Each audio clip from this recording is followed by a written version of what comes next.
আমরা নিশ্চয় অপেক্ষা করছি শেখ হাসিনার মামলার রায় শোনার জন্য। প্রথম রায়টি হতে যাচ্ছে তার বিরুদ্ধে অনেকগুলো মামলা আছে। এটা প্রথম রায় হওয়ার পর নিশ্চয়ই সেটা নিয়ে আমার টেক বলবো। তবে খানিকটা প্রেডিক্টেবল, তিনি এই বিভৎস সব অপরাধ করেছেন এবং এত অকাট্য প্রমাণ আছে যেগুলোর মাধ্যমে আসলে প্রমাণ করা খুব কঠিন কিছু হবে না, তিনি সেটা করেছেন। জাতিসংঘের তদন্ত আছে। যাই হোক, সেটা নিয়ে কথা বলবো। কিন্তু শেখ হাসিনা এই রায়ের আগের দিন আবার কথা বলেছেন। তিনি প্রায় প্রতিদিনই কথা বলছেন এবং তার সেই বক্তব্য সোশ্যাল মিডিয়াতে আসছে, বিভিন্ন প্ল্যাটফর্মে।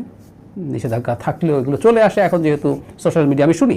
আমার কৌতূহল হলো, শুনলাম এবং দেখতে চাইলাম উনি কী বলছেন। এবং অনেকগুলো গতানুগতিক কথার মধ্যে একটা ইন্টারেস্টিং বিষয় আমার কাছে লেগেছে, সেটা নিয়ে শেষ অংশে কথা বলবো। সেটা হচ্ছে এই গণঅভ্যুত্থানে বিএনপির তেমন পার্টিসিপেশন ছিল না, কিছু না বলে একটা অভিযোগ দেখানোর চেষ্টা করা হয় বিএনপির দু একটা বক্তব্যকে সামনে এনে।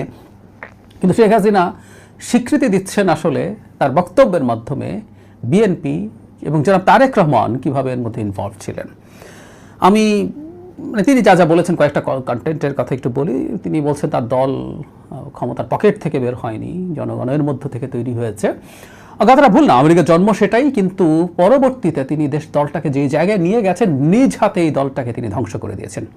আমার একটা হাইপোথেসিস হচ্ছে 2018 সালের নির্বাচনের রাতের সিলের পর থেকে আওয়ামী লীগ বলে কিছু আসলে এক্সিস্ট করে না।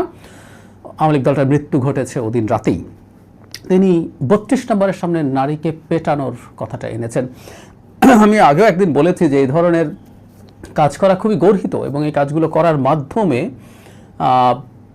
অস্ত্র তুলে দেওয়া হচ্ছে। শেখ হাসিনা তো এগুলো বলছেনই, এগুলো ইনফ্যাক্ট ইন্টারন্যাশনালি ব্যবহার করা হবে। এবং আবারও বলি, এই পেটানো, মারপিট এসব করে আমরা আসলে বিপদ তৈরি করছি এবং শেখ হাসিনা পারপাস সার্ভ করছি। তিনি এটা উল্লেখ করেছেন এবং এর মধ্যে একটা ইন্টারেস্টিং বিষয়ও আছে। তিনি হুমকি দিয়েছেন। তিনি বলছেন যে পিটিয়েছে তাকে খুঁজে বের করতে, করে জিজ্ঞেস করতে। আসলে খুঁজে বের করাটা আসলে একটা ইঙ্গিত যে ভবিষ্যতে এই ধরনের বিষয়ে তিনি মারমুখী হতে বলছেন।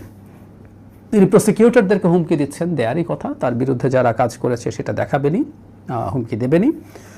তিনি সংবিধানের কথা বলেছেন, সংবিধানের 7 খ অনুযায়ী অবৈধভাবে ক্ষমতা দখল করলে সেটা শাস্তিরা রীতিমতো মৃত্যুদণ্ডের কথা আছে। তারই কথা শুনে আমার খানিকটা মনে পড়লো, ইদানিং আমরা যারা মনে করি সংবিধানে এটা সেটা লিখে ফেললে আমাদের গণতন্ত্র অসাধারণভাবে সিকিউরড হয়ে যাবে, বাংলাদেশের গণতন্ত্র আর কেউ কোনো দিন কোনোভাবেই বাধাগ্রস্ত করতে পারবে না, তার এই বক্তব্যটা দিয়ে আমরা সেটাকে খণ্ডন করতে পারি।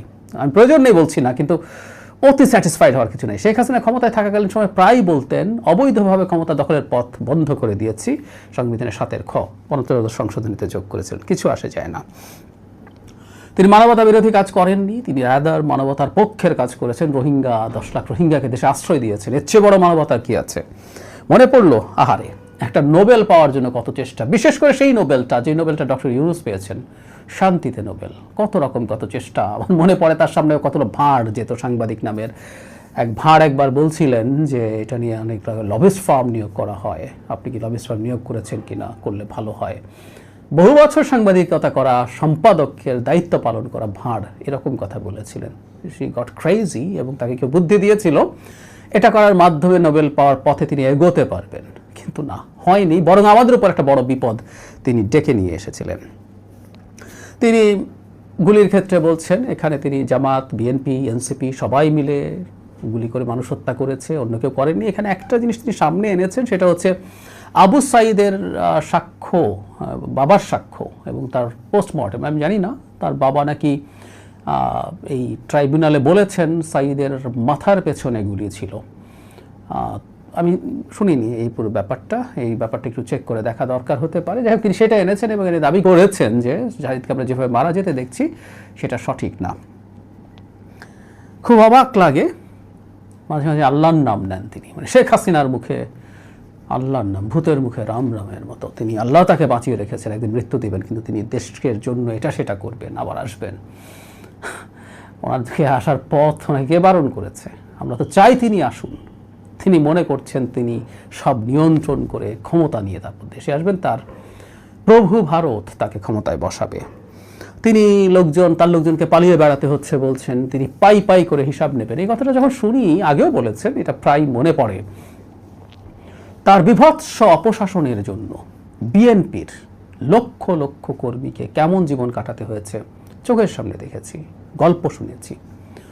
রাস্তায় কেউ থামিয়ে কথা বলেছেন, অনেক দিন কারো কারো গল্প বলেছি যে ঢাকায় তারা কী করছেন, কীভাবে জীবনযাপন করছেন, কীভাবে টর্চার্ড হয়েছেন, বছরের পর বছর সহায় সম্বল হারিয়েছেন, বাড়ি যেতে পারেন না, মামলায় ঘুরেছেন, ফতুর হয়েছেন, ঋণগ্রস্ত হয়েছেন, জেলে ছিলেন, টর্চার ছিলেন, অনেকে তো বিচার বহির্ভূত হত্যাকাণ্ডের শিকার হয়েছেন, গুম হয়েছেন। তার লোকজন এখন নাকি পালায় না। এই বাংলাদেশে খুব কম লোকজনের উপর এই ধরনের পরিস্থিতি হয়ে থাকতে পারে।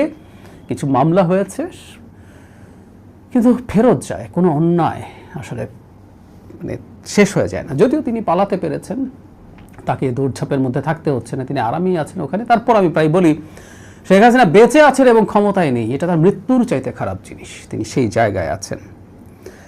এবার সেই জায়গাটা যেখানে বলছি আসলে এই মুভমেন্টে মানে বিএনপি, এটা ছোট ব্যাকগ্রাউন্ড দিয়ে নেই, বিএনপি মহাসচিব বলেছিলেন যে এই মুভমেন্টের সাথে বিএনপির কোনো যোগাযোগ নেই। এটাই যখন জুলাইয়ের দিকে শুরুর দিকে, জুলাইয়ের মাঝামাঝি শুরু হলো, এটাকে ব্যবহার করছেন ডকুমেন্ট হিসাবে। মানে আমরা নিশ্চয়ই এত স্টুপিড না, এটা মতলববাজি থেকে এগুলো করেন। বিএনপি মহাসচিব এই কথাটা কেন বলেছেন? ন্যূনতম পলিটিক্স বোঝা মানুষ এটা বোঝে যে এই মুভমেন্টে বিএনপি আছে জানলে এটা সরকার বিরোধী আন্দোলন হিসাবে ট্যাগ করা এবং এটাকে ক্র্যাক ডাউন করাটা সহজ হতো সরকারের। সেটা বিএনপি হতে দিতে চায় নাই।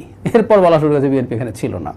শেখ হাসিনা একটা জায়গায়, যে কেউ এই ভিডিওটা শুনলেই দেখবেন, একটা জায়গায় ক্লিয়ারলি বলছেন গুলি করার, মানে যারা মাঠে নেমে বিভিন্ন জায়গায় থানা বা বিভিন্ন জায়গায় বলছে গুলি করার নির্দেশ দিয়েছেন, এটা সঠিক না, কিন্তু তিনি দায়ী করছেন ডক্টর ইউনূস এবং তারেক জিয়া এই দুইজন গুলি করার আদেশ দিয়েছেন। তাহলে আমরা বুঝতে পারবো শেখ হাসিনার শত্রু আসলে তারেক জিয়া কিভাবে আছেন। কালেকটিভলি বিএনপি, জামাত, এনসিপির কথাও বলেছেন, ব্যক্তি হিসাবে দুজনের নাম। জামাত খুব ক্রেডিট ক্লেম করে, আমি কোনোদিন দেখি নাই ডাক্তার শফিকের নাম বা জনাব তাহেরের নাম এখানে এসছে, মিস্টার পরওয়ারের নাম এসছে যে তারা কেউ না কেউ এর মধ্যে ইনভলভ ছিলেন। শেখ হাসিনার একটা তথ্য যে কারো চাইতে বেশি আছে।